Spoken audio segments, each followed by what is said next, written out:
Why did you choose to be anti-Zionist? I did my research and started listening to narratives outside of those that I was raised from. Okay.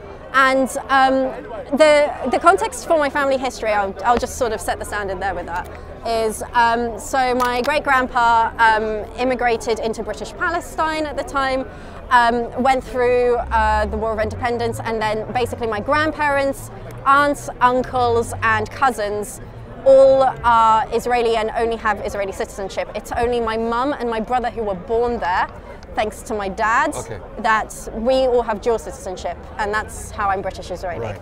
Yeah. Right. So, do you actually support the two-state solution? I don't think it's a realistic approach. Yes. I think, and this is just my opinion, from the inception of Israel as a country, the fact that it is a Jewish state that essentially follows the message of Jews first above all else displaces Palestinians and their right to the land as well. And I think if Israel hypothetically was to exist at all, it would have to rewrite a lot of its laws from the ground up in the Knesset, and as well as its social attitudes. And that is, you basically have to completely rewrite the country.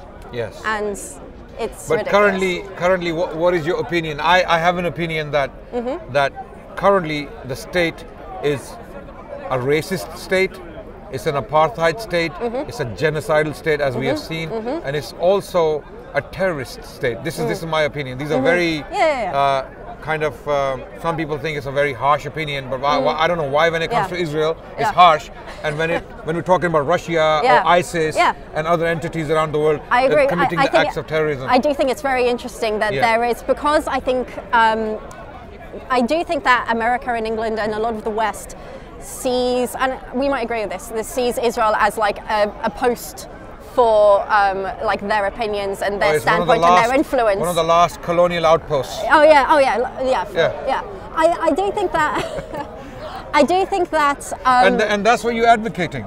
You're saying that give some of the land to the last colonial outposts. When you say two-state solution works, or you're a proponent of it, you're actually claiming that we must give part of the land to a terrorist entity or a colonial entity, for that matter. I can see how it may look that way, to be honest. But it does, it's real. Regularly, I think that my friend here is really rather good and articulate. If you focus, if you go, we can do this anytime. But I will do it. I'm not running Okay, no problem. No problem. I'm trying to hand the camera space back to her because I think she's No, this is very interesting, because we need more Jewish voices to talk about this. I think, because a lot of people out there, they think that all the Jews in the world and they've got that prejudice. They've got that. I also think that one of the things I had to overcome, because remember, as a Jewish, British, Israeli, I have the Jewish diaspora narrative, and I also have the Israeli narrative. And I also have those social circles that I need to, well, to even approach narratives outside is seen as a very strong stigma, and let alone to have those conversations at home. That's a completely other ball of can of worms, you know. And I do think that one of the hardest things to do, because I do think for people that are pro-Israel, but also people that are pro-Palestine, you can see that a lot of the conversations are just within their own communities, and people aren't willing to, well, not maybe that they're not willing, but they have a stigma of even the idea of approaching and speaking to people of the other narrative. And I think it's really important to have an open mind and listen to opinions that you may think you disagree with, but then come to a realization of there's a lot of parallels here. But do you think this current situation in Gaza has actually changed the minds of many young Israelis and Jewish so there are a bunch of there is a bunch of left-wing organizations in Israel that have started to gain some traction. Right. We're talking about the Omdim B'Yachad movement, which is standing together, talking about breaking the silence. Yeah. We're also talking about diasporan movements, which are really starting to grow outside of Israel in the Jewish circles. But people like Abby, what's her name, that journalist? I'm not sure. She's called Abby. Does anyone know that journalist's name? Abby. She went recently to Israel and she interviewed a lot of Israelis. Abby Martin. Thank you. Abby Martin. She's a journalist and she has interviewed a lot of Israelis, and she thinks that Israelis are all genocidal. I mean, she's saying there are 1 or 2% maybe, who don't agree with the government, but majority of the overwhelming majority of the Israelis, they are speaking a genocidal language. They want the Arabs or the Palestinians, for that matter, to be wiped out. Yeah. So from the face of the earth. I think that no, of course. Sorry. I think that the Israelis that have opinions alongside mine are definitely a minority. Right. Are definitely a minority.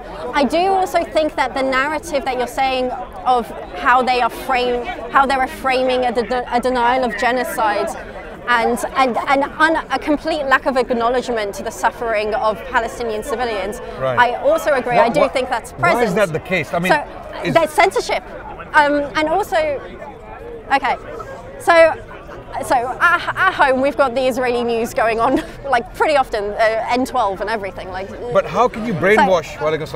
How can you brainwash an entire population? I mean, Israelis are very educated people. You get born and raised in it, and you have there is generational trauma that gets exasperated as part of the narrative, as part of the excuse. The Holocaust and the Holocaust, trauma, and any form of attack that the West Bank or Gaza has done, and as retaliation to what the Knesset has been doing. It's always from the perspective of secondary, and that's because when you look at if you ever look at Israeli news, you'll notice that currently, post October 7th, the narrative is focused on the hostages and only the hostages. No mention of the effect of Palestinian citizens who have no active involvement with their government or even the policies, or or like maybe their cousin was involved, and then all of a sudden they're deemed by the IDF as part of this network and everything. Yeah. It is a very racist approach, if you ask me. It's my opinion, and I do think that this is really stemming from the foundation of the country itself. The foundation of its country, with it being Jews having this homeland according to our ethno-religious roots, above all else, and no matter what, we must protect it, with generational trauma feeding into that instinct, has led to this really extreme response and this narrative that just has spread through 3 generations now? Yeah. 3 generations of people being born into this narrative and also where going into the IDF is mandatory. It's you've got mandatory conscription. When you're there doing the training, and what's really made interesting, into a nationalist. But then also, coincidentally, that's also how the Breaking the Silence movement came out, because people that grew up into the system and then all of a sudden were stationed in the West Bank or stationed in the Gaza border, and they see for themselves the narrative which is not presented to Israeli civilians on a day-to-day basis. Right. It is completely ignored. They are not aware of what is really the real violence and the real catastrophe of a lot of innocent people that's going on. And but I think things are changing now, because social media has enabled many Israeli youngsters to see the other side, albeit in a very limited capacity. But many young because they're the future. Yes. Okay, Netanyahu is not the future. Agreed. Netanyahu is going to die. Agreed. Yeah. Sooner or later. Okay. Sooner or later. And better sooner than later. I hope that a genocidal maniac like that, God takes him as soon as possible. Okay. Yeah. So this lady is actually, So maybe a little closer. I don't know. So Yeah, can you move back? Can we move back? I'm having trouble hearing, sorry. Yeah, let's go there. Do you need a hand with it? Sorry. Okay. Sorry. I think overestimate the power of absolute monarchs. Now she realized that she was actually doing something. Yeah, I prefer this background. Okay. Oh yeah, we've got some nice green. Yeah. So I believe that it will happen eventually. Humanity will prevail. Justice will prevail. Look, there is a lot of misunderstanding even within the Israeli citizens that the Arabs want them dead. Yeah. The Arabs, and that's where a lot of the fighting protective instinct of because in their minds there is a really strong idea that it's Israel or we don't exist. Exactly. And this is the propaganda. It's that fear. That's It's a deliberately instilled fear that serves the purpose of the IDF or the Israeli ruling establishment. Yeah. And it's a false narrative. This is what I have been dealing with personally because I'm a historian and I've been talking about how the Jewish people flourished for over 1,000 years within the domain of Islam. When the Jewish people were heavily persecuted in Western Europe. Okay, I don't know how much of history you know. I mean, all the pogroms. Oh yes. So my family's Ashkenazi. Okay. And my great grandpa that came into British Palestine. Right. He and his wife ended up being the only survivors of his family. Every Ashkenazi Jew has a story like this. Yeah, but Ashkenazis were always a minority, historically speaking. It were the Sephardic Jews who were the majority. I know there is this conflict between the Ashkenazi and Sephardic Jewry and Ashkenazi Jewry. Yeah. But for over 1,000 years, people like Jacob Lesner, he's a Jewish historian from the US, he's talked about it, that for over 1,000 years, nearly 1,000 years, the Sephardic Jews were the majority, okay, because they were living in the Muslim domains. That's why they were called the Sephardic. The Sephard was basically... Oh, they were expelled from the Iberian Peninsula and then came through Turkey, Northern America. Turkey, and then North Africa. Yeah. First, these are the first, those who did escape, those who did survive. So for over 1,000 years, the overwhelming majority of the Jewish people were living in the Muslim lands. The oldest Jewish population in the world was in Iraq. At one point, half the population of Baghdad, okay, was out of 200,000, 80,000 were Jewish people. Yeah. This is according to the testimony of this lady who visited Baghdad in the early 20th century. I forgot her name. She was an archaeologist and she was very active with Lawrence of Arabia as well. She was one of the political agents and she advised the first King Faisal of Iraq. Long history, long story. She actually describes Baghdad as, to some extent, a Jewish city. And you had 80,000 Jewish people living in Baghdad out of 200,000 population, which is phenomenal. Yeah. So many case studies are like this as well. It's same with the Romani Jews in Greece. In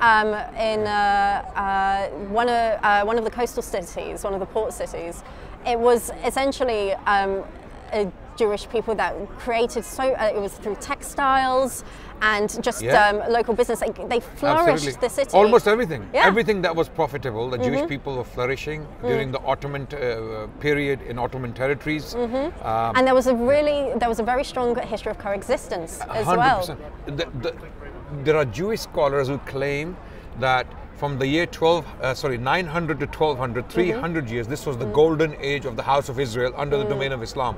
And this was predominantly in Islamic Spain, in Al-Andalus, where we had prime ministers, generals, scholars, poets, philosophers, you name it. Rambam, famous Maimonides, was born in Cordoba. And he died in Egypt, in Ayyubid Egypt. He was the private physician to the Sultan himself. Okay, this is a history that's not told by the state. Why would they? Why would they? No, to the Israeli people. If the Israeli people were to realize that we have no threat coming from the Arabs or the Muslims in general, because we have a history of 1,000 years. It's so vast, it's so huge, it's so rich, it's unbelievable. But the Israeli propaganda and doing injustice to the people of Israel as well, using them for their... I think what can be very interesting as well is how you know how post a lot of Mizrahi Jews, when Israel was founded, call it Nakba, call it War of Independence, whatever you want to call it. Yeah. They didn't want the state to exist, right. and when it was founded under an incredibly bloody pretense, right. And extremely violent and like absolutely disastrous of like the outcomes of it, right. There was a lot of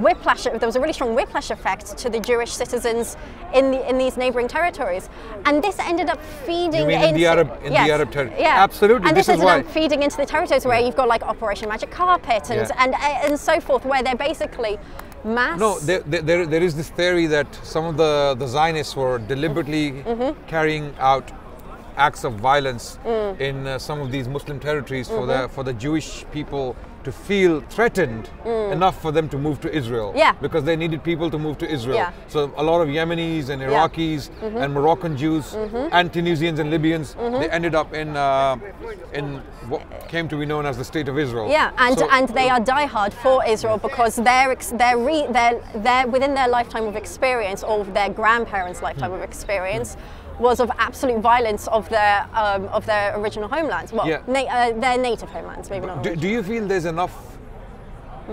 There is enough Jewish element that's influential enough to make a difference currently today in the world? This is something that I'm really hopeful for, and I think as a younger generation that has more optimism just in itself, I think we are seeing both, because there are two places where convincing needs to be done. Convincing needs to be done in the Jewish diaspora, and convincing needs to be done to Israeli citizens. How do we do that? So what do you propose? I think the easiest place to start, and we're seeing that now, especially with from back in 2018, where there were those peaceful protests on the Gazan borders that the IDF then struck back on. The narrative that a lot of diaspora Jews are starting to wake up to is that there is a really, really strong and heavily biased narrative that has been placed on us, essentially since birth in these circles. Yes. And we need to look further out and see that mistreatment it's absolutely not the answer and not what we're looking for. And with movements like If Not Now, When, there are no mics on her. And she's the one who's talking. Wait, how many have you got now? I don't know. I'm losing count.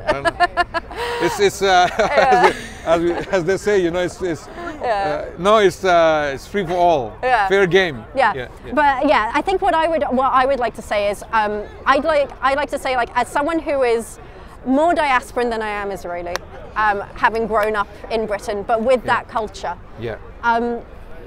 It's definitely going to be easier to start in the diaspora. Absolutely. And because we have easier access to the narrative that Israel, outside of what Israel is giving. And I think by going to these movements and going to these protests and having our voices be heard in these circles and having the general public be aware that there are Jewish people and there are Israelis with these opinions that understand the origins of what the country came from and what the country is currently doing and the injustices of that, I think that we can start to have civilized conversations with people on both sides. You know, it was very refreshing and encouraging to see so many Jewish people in New York in particular to come out and condemn what Israel is doing. Absolutely. And them saying not in our name, don't use our name, don't claim this is a Jewish state. It's like ISIS. ISIS claiming that we represent Islam and Muslims. And they were like a little tiny extremist minority that was committing these acts of violence and terrorism. But that also helped fulfill a Western narrative as well, to be fair. You see, so narratives are very important and they have to be made available to the masses. This is why, as a historian, what I do is I talk more about peaceful coexistence between the Jewish people and the Muslims in general, because that helps people understand that there is no historic vendetta, there's no historic enmity, there's no historic, how can I put it, desire, for that matter, to brutalize the Jewish people and take away their right of being or living, for that matter. this propaganda, the evil propaganda the Zionist state has been using for a long time, to the extent that there are academics, Zionist academics, scholars who have spent their lifetimes simply to study history and create a new narrative, the clash of civilizations, for example. So what a lot of the Zionists have been doing, they've been claiming this Judeo-Christian heritage, okay? But it's never been like that. Amazingly, there was no Judeo-Christian heritage.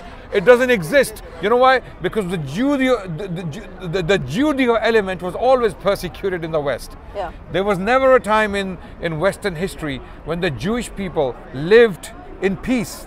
And I'm saying all the way up to the 20th century. Okay, even as late as, I mean, we have the Holocaust in Germany to talk about, okay? And this is not the first time when the Jewish people were brutalized. The history goes back a long time, a long way. Yeah. No. I mean, just to expand on that, the reason the diaspora is to the extent of what it is today, where you've got Mizrahi, Bet Israel, Ashkenazi, Sephardi, like you name it, essentially spreading to every continent in the world was a result of continuous displacement and removal. And Absolutely. I mean, that wasn't the case in the Muslim world. That is definitely the case in the Christian world. In Christendom, the Jewish people had to move from time to time, from place to place, because they were being banished. Yeah, to the whims of whichever the monarchy was thinking at the time, essentially. Like King Edward I, the famous Edward the Longshank, who was buried in Westminster Abbey. The king of what was his name? The freedom fighter, the Scottish... William Wallace, yeah, exactly, William Wallace. Okay. You know, there's this famous movie, Braveheart. One of my favorites. One of my favorites. The first time it came out, you know, I really loved the story, but it's still a lot of fantasy there, right? That king, Edward I, was responsible for banishing thousands of Jews. English Jewry was completely wiped out. They were completely, they had to leave England, okay? And it was only later when the Jewish people came back to Britain, okay? So when the Zionists and their dogs, if you like, sorry, to use a very brutal term, right? When they like to put out this narrative that there is a Judeo-Christian coalition that is dealing with this Islamic threat in the world, Islamic extremism, Islamic fundamentalism, Islamic terrorism. This is all a lie. It's all a lie. You're painting a civilization deliberately, and it's a bunch of extremists. These Zionists, who are a very small minority within the Jewish people. Unfortunately, they have somehow managed to get a lot of Jewish people to their side. Well, it is very unfortunate. You know, it's very interesting actually, because you know, as someone who grew up in these circles, I've seen both within Israel and within the diaspora, there has been a melding of the Jewish state and Judaism. Right. And it has gotten to the point where to be Jewish is to also support Israel. Right. And that's the narrative that has been created. Absolutely. I think one of the most difficult things I had coming down this journey of like researching my country's history and coming to terms with what's happened and everything was, first of all, just giving the other side a chance to speak, for me to listen. Yes. And secondly, also to understand that there is a difference between my ethno-religion and the Jewish state. Right. And one is not dependent on the other existing. Yes.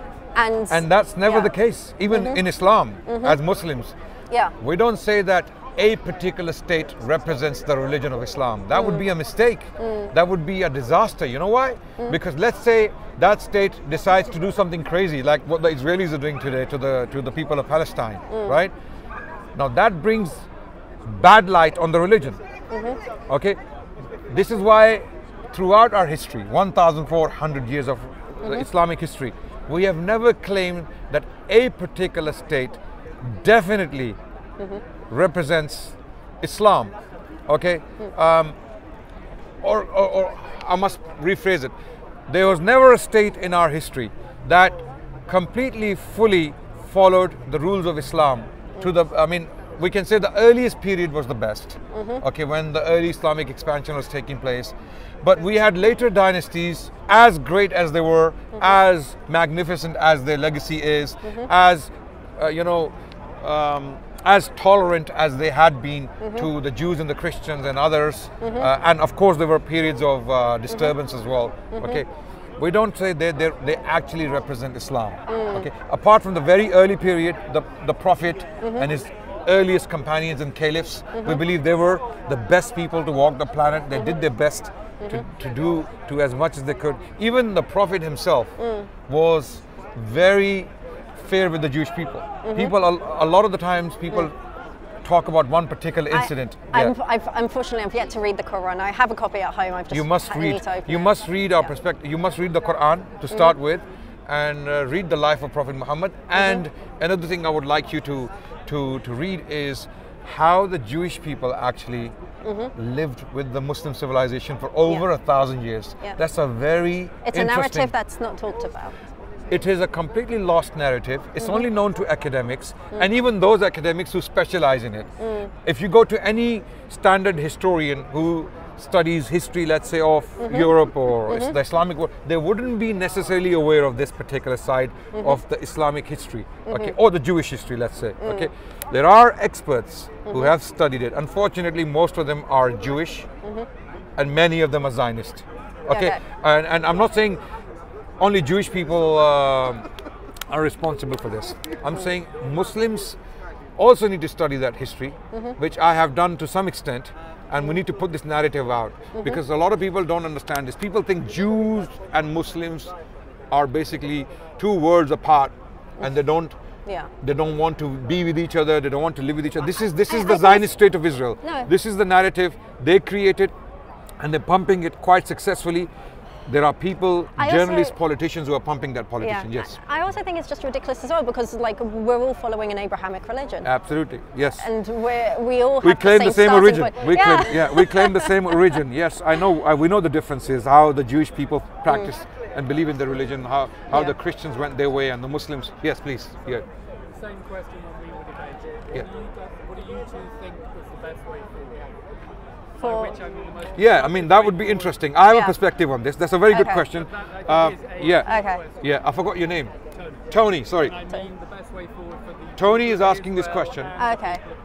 Tony is asking this question, that what is the way forward? What is the solution? Now, we know the history somewhat, and we know the narrative of the Zionist state of Israel, and we know how some Jewish people feel about the state of Israel. What is the way forward? Would you want to say first, or shall I say first? Please go first. I think the way forward is to, first of all, not have the Zionists to be part of the discussion. Number one, because there is no peace with the Zionists.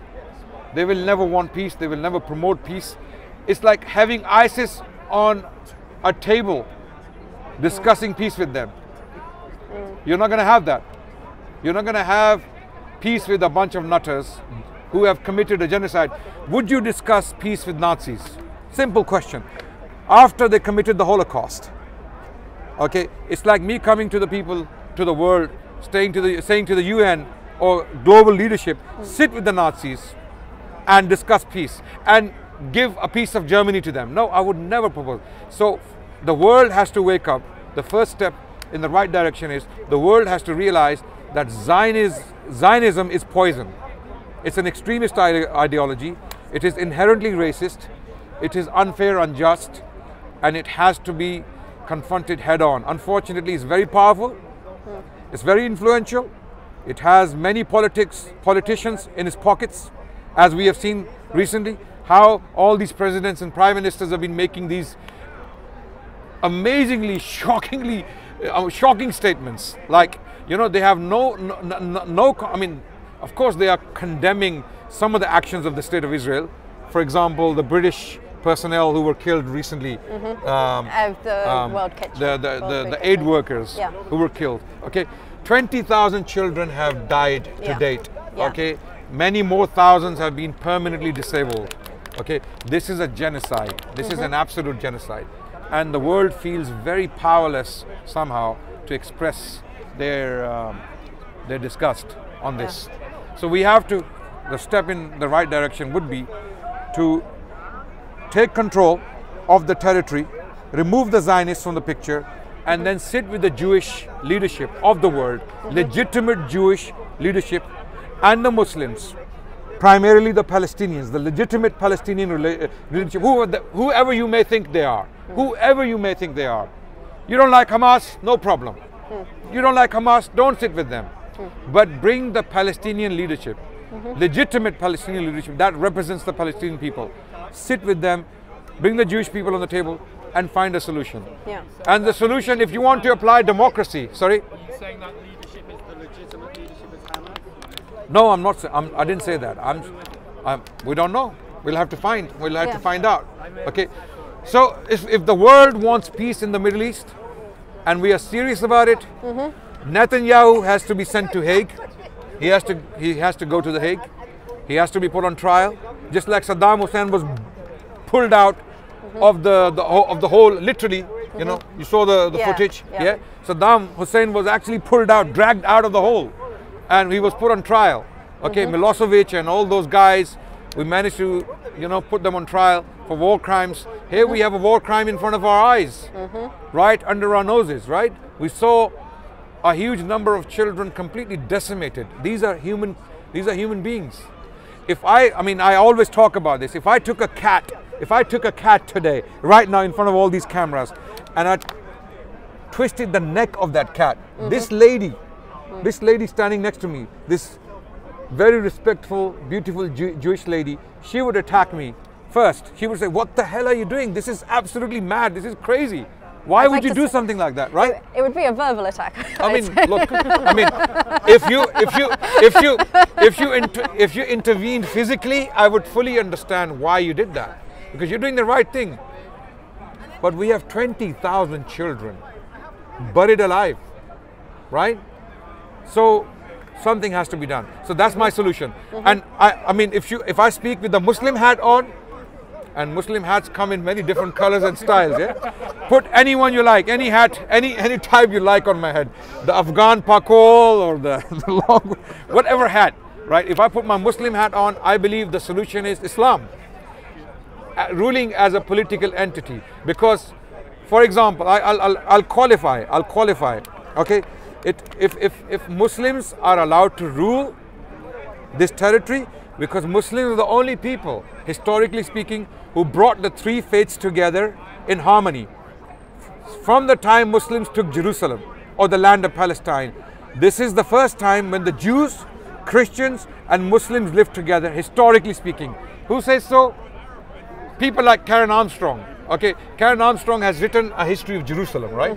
In that book she states, on I think page 242, she states, if I'm not mistaken, 240 or 242, she states that Muslims came with a system that brought for the first time three Abrahamic faiths under one domain in one piece of land together for the first time.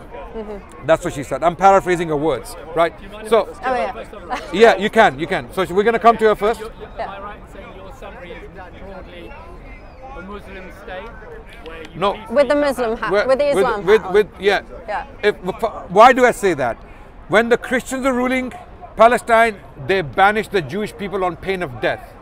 The Jewish people were removed from Palestine by Emperor Hadrian when the revolt of Bar Kokhba happened in 132 CE. Right. The first time the Jewish people were sent into diaspora, into exile in the world, was by the Romans. Emperor Hadrian in 132 CE, when the revolt was crushed brutally by the Romans, the city was leveled, razed to the ground, and renamed Elia after the emperor's name. He was Elias Hadrianus. With respect, I can believe you're right, but essentially you're advocating a benign Islamic state. Yeah? No, I'm not. The term Islamic State has become tarnished because of ISIS, unfortunately. So when people use this loaded term, they actually, what comes to mind is like, well, let me finish. I'm gonna come. I'm finishing right now. So when the Jewish people got their power, I mean, technically, if Israel is a Jewish state, which I believe it's not, look at what Muslims did with Islam. For over 1,000 years, they ruled this territory. Different dynasties, by the way, different dynasties, starting from the Caliphate, the earliest Caliphate, the Abbasids, the Umayyads, the Abbasids, and then the Ottomans, right? And the Mamelukes. All of these dynasties ruled the land of Palestine, and Jewish people were some of the most prosperous people in this land for all that time. We had rabbinical courts, we had Jewish merchants, physicians, philosophers, thinkers, right, living.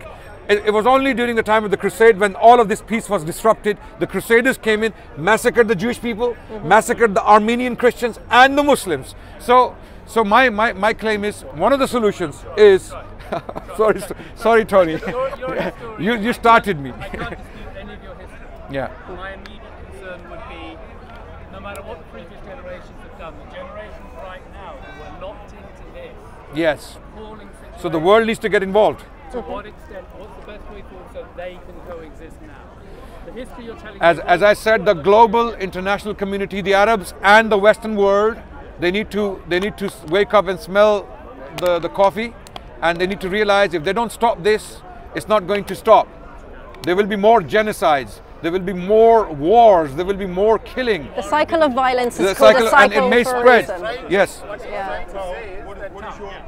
Okay. Yes. No, my solution I put forward. Okay. Right. Thank you for you for saying that. Yeah. Okay, so I think that with the experiences that I have, and I'm only one generation of 3 and plus in the establishment and existence of the State of Israel, I think we have a problem where there is such a strong narrative in the lands of seeing Palestinians as an enemy, and seeing as if we don't hit them, they will hit us, they will eradicate us. That creates that fear, that creates the fear-based response that they have. One of the most difficult things that would need to be done is just to sort of start to work towards changing that narrative in the country, and to start seeing that for those citizens that it's not us or them, it's about coexistence. Yes. It's about coexistence, because for a lot of Israelis that were born and raised on that land, that is the only citizenship and the only identity and the only land they know. Yeah. And a lot albeit imposed and superimposed. Yeah, yes, absolutely. These people also don't have, well, my people don't have control over previous generations' actions. Yes. They were just born and raised in a country that had a certain narrative and a certain amount of censorship set upon them. Absolutely. This current generation cannot be blamed for the crimes of the, we cannot blame Tony for all the crimes the British Empire committed around the world. So continue. Yeah. So I think sort of extending on that, a sort of re-acknowledgement of history and a fresh approach to the education and understanding of Israel's history, and an acknowledgement of the Palestinian narrative that isn't mentioned in the education system. That's one of the first things to sort of talk about. The second sort of approach would be like, I mean, in an idealistic way, in my opinion, I would talk about if Israel was to have any form of like introspection and to like self-reflect and to understand like the amount of change that needs to be done, an unimaginable amount of rules would need to be rewritten from the ground up, essentially, because there are so many rules that are in place that put Jewish people first, Jewish rights first, Palestinian rights second. That goes in both of those directions. That is just, as you said, that is a racist standpoint, and that is an unjust and unmoral standpoint. So those would have to be rewritten as well. And if we go super ideal, in my opinion, like I did as well. If we go super ideal, I also agree that it should be a one state. I don't think a Jewish state is the answer. I'm not sure if a Palestinian state, if an Islamic state is the answer. But I'm not even proposing that. Yeah. Not that title, at least. No, not that title. Fine. And Yeah. I'll apologise for my wording on that. It could be Ottomans too. Yeah. Yeah.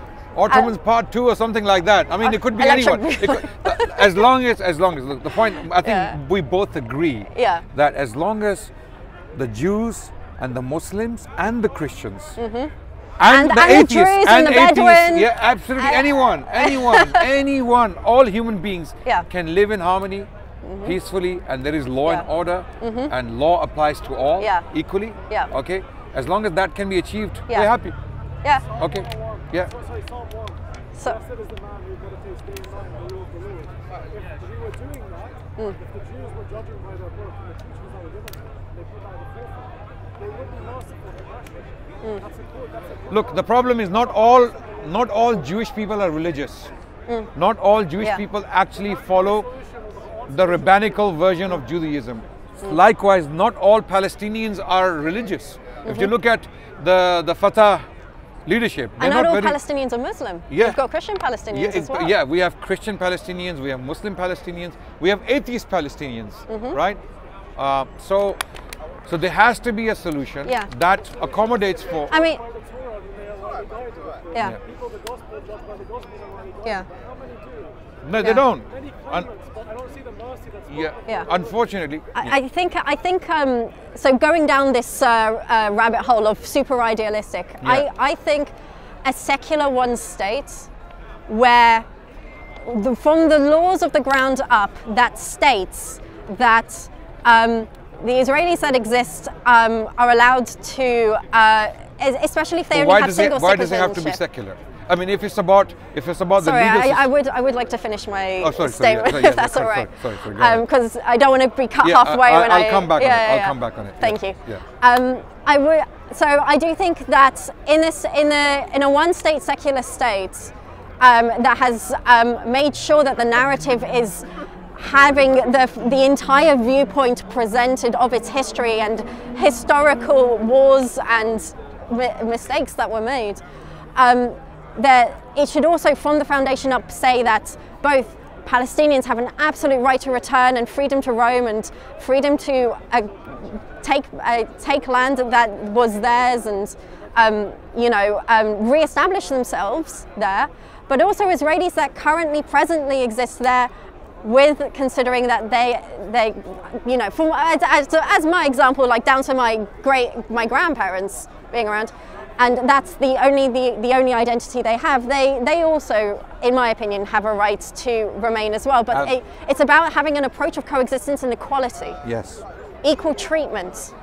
Equal. Agreed. Yes. Equal approach. Yes. I mean, it's just, and I don't know. I don't have an answer for how to get to that point, but I just agree. I think that a re-education needs to be done. And a rewriting of so many laws needs to be done. Absolutely, and I think we pretty much agree. And isn't that amazing that a Jewish lady and a Muslim man are agreeing on many of these principles?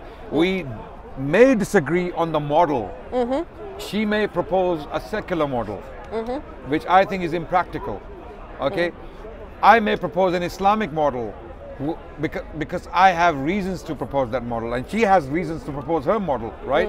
But we both agree that we need a model that brings different faiths, different people together, and has a law that applies to all equally. Okay, now and there's another issue that is being neglected and ignored. There is a lot of trauma that will have to be dealt with. Absolutely. There is PTSD. It's a big can of worms. Yeah, 100%. Yeah, 100%. I think one of the.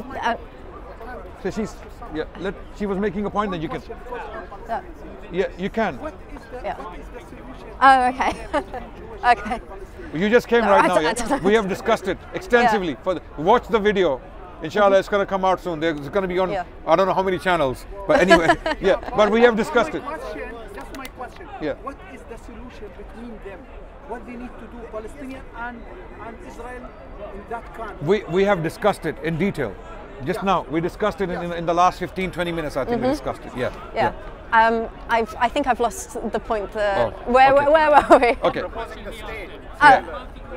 Yes. We both agree that Yeah. I spoke about history, how historically under the Muslims, the Jews and the Christians were living together in Palestine for a very long time. Okay, that's my solution. I'm saying if we don't have another model that works, we can go back to that model. How we will do it, details can be discussed by people, relevant people. But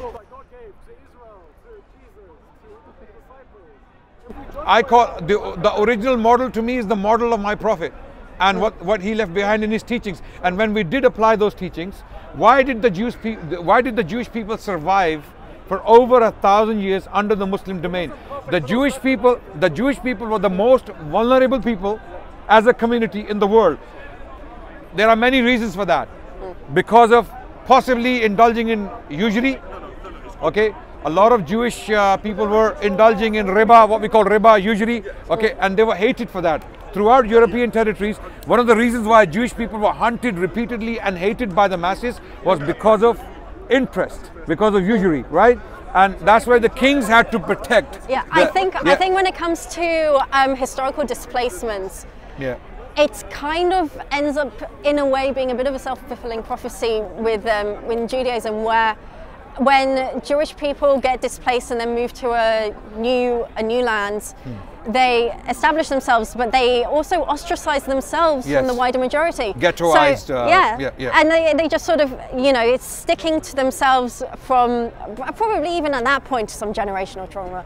But then the native residents that are aware that the Jewish people have moved in and have started to work in the local economy and certain businesses, that I would assume that initially it's a neutral standpoint to this group of immigrants coming in, and then typically when things started going wrong historically in one way or another, it was an easy finger to point to.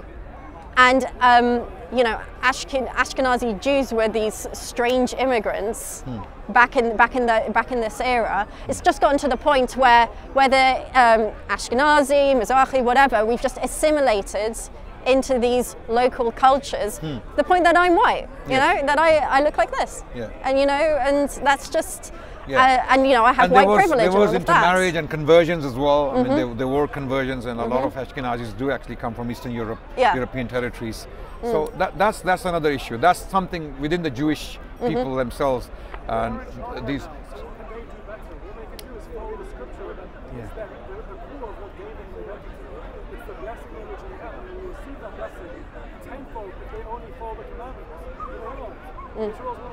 But the problem is because not all Jewish people are following the religion, and just like not all Palestinians are religious. Okay, I think the religion does create a really good moral standpoint to build up from, but it's also really important to write laws. Yes.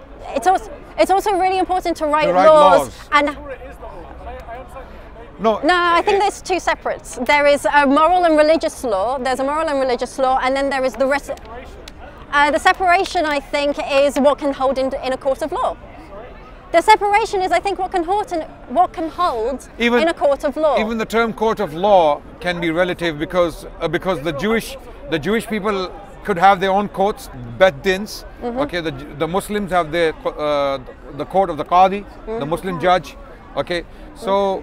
I mean, if you're in a secular country, then the laws are secular laws, and you're in a secular court. But even secular countries, I mean, the idea of what morals are, and my opinion, they stem from religion. Religion. Well, to an extent, yes. The moral standpoints and ethical and questions of what is ethical and what is moral. Religion, just as a question in context, just sort of brought to the table for early civilization what is okay for a just society. And the problem with secular societies is that the laws keep changing by the changes of the society. Okay, so is that necessarily a bad thing? It could be sometimes, because sometimes you will make laws that don't necessarily represent the interests of the people, the masses. Well, okay, for example, I'll give you an example. This issue of males ending up in female toilets because there is this. Humbly suggest that's the one topic we don't touch on, right? Okay. I mean, there are many. There are, okay. I agree. It's going to open another discussion. Yeah. I agree.